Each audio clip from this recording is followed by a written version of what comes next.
In this series of videos, we are going to talk about some fundamental principles of economics.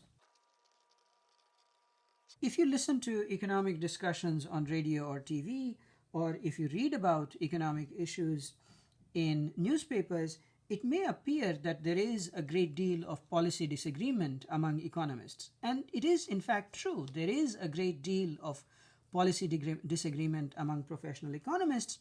What is less well understood is that there is widespread agreement in the profession regarding some key economic ideas that are fundamental to understanding what goes on in our societies, how people and individuals behave. So, the fundamental principles that we are going to be talking about in this series of videos is something that a vast majority of economists agree with, and that is really important for any student who has any exposure to economics to internalize these, to understand these, and to make these part of their toolkit in terms of understanding economic phenomena.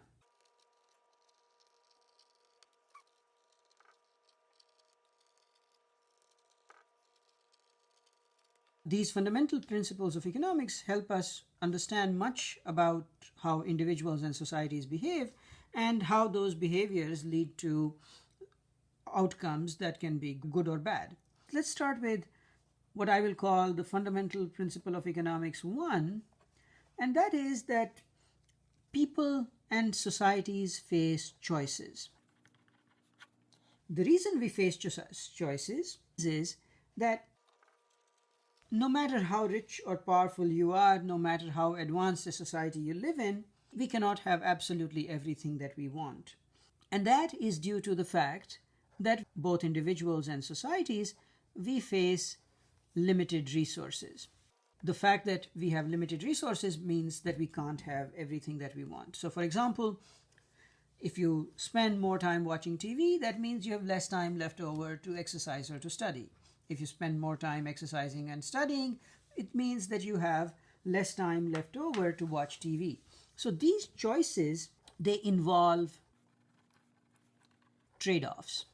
And these trade-offs apply to both individuals, as I was just mentioning, and they apply to societies as a whole. For example, a society that spends most of its resources on military goods, they will have less left over for civilian goods.